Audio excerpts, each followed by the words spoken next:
Hello and welcome to the TMC Newsroom. My name's Rich Tehrani, coming to you from IT Expo West 2010 in the South Hall of the LA Convention Center in Los Angeles, California. I've got Jim Machi on the program here. He's the SVP of Marketing at Dialogic. And Jim, how are you? Good. How you doing, Rich?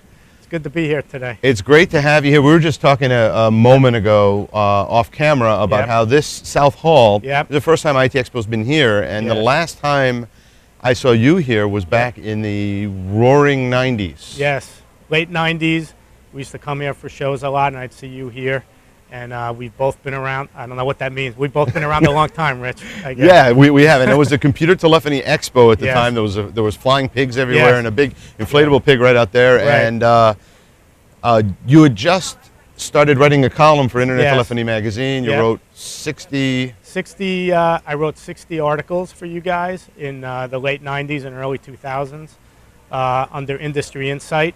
And now my blog, I have a blog with you guys, and it's called Industry Insight as well. So that was fun, and it's still fun doing my blog now. Yeah, and it's great to be back here, and congratulations, you just closed on a merger. I was on the airplane flying out to LA on Friday, and you just closed your merger. We announced it after the market closed on Friday. And that's Veraz? With Veraz, a merger with Veraz, and we announced it after the market closed because Dialogic now will be a public company, and so we had to announce it when the market was closed. And so that's all exciting again, being back to being a public company. Yeah. So, well, yeah, it's same ticker symbol, right? DLGC. DLGC, the same one. When I first started at Dialogic, we were public, and as most of your viewership knows, we went into Intel for some period of time, almost 7 years, and then Icon Networks, Nick Jensen as the CEO, purchased the assets, and so we've been going along since 2006 as Dialogic again. Now, we're here at IT Expo, so a natural question is, what's new? Are there any announcements? Well, the big announcement was the merger.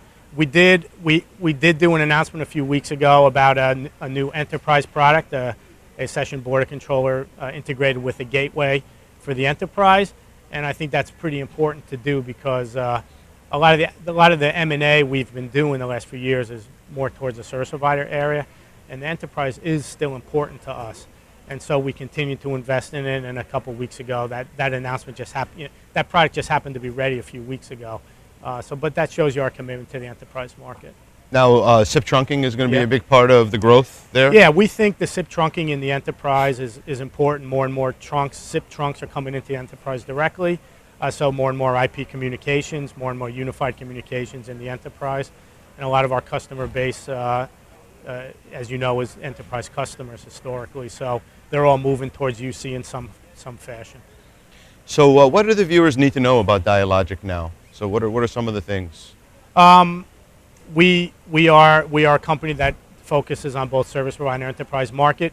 We use the term in this show, you'll see the term build your network on Dialogic, build your solution on Dialogic, and that's really what we want to be known as, whether in the enterprise or service provider market.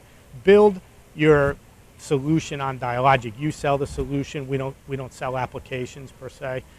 We sell enabling technologies, and a gateway is an enabling technology, say, or a border element is a type of enabling technology for someone to build out their network. Now, you were in our office, maybe it was a year ago, or no, it wasn't a year ago. I think it was probably March or April. And you had talked to me about an initiative that your company had to kind of web enable or Web 2.0 enable all of. I mean, you're a company that has a tremendous amount of assets in carrier networks around the globe, right? There's millions, if not hundreds of millions of customers that are touched by your equipment. Yeah, we think actually there's billions of subscribers that might use our stuff every day because of the value-added services we have enabled. And it makes sense because when you think about the acquisitions you've made of companies like Excel, which was part of Cantata, which Brooktrout was part of Cantata, and NMS, and a whole bunch of others. I mean, we're talking about, and Snowshore was in there. I mean, so many pieces touching so many networks. And so now you're exposing a lot of the intricacies of the telephone network. Things like SS7 and protocols that we don't really discuss anymore, or at least not that often. And you're exposing those in an abstracted fashion to the Web 2.0 developers of today, right? Right. So the Web 2.0 developers are important because most of the newer developers developing in some kind of abstract relative to Web 2.0, a RESTful API. So we're putting those kind of APIs onto our media products and signaling products so that we make our products, our engines, more accessible to those guys.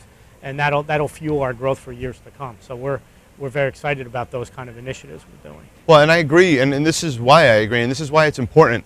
We're in a race right now in terms of the telecom market and the computer market for app store supremacy. And yes. Carriers are really freaked out that they're losing control of their own networks, and so they're trying to get inside this business of just how can they provide the something of value that would allow them to have a following of developers. Well, right? Those operators, those carriers, service providers you're talking about, they know the location of their subscribers and then know how to bill.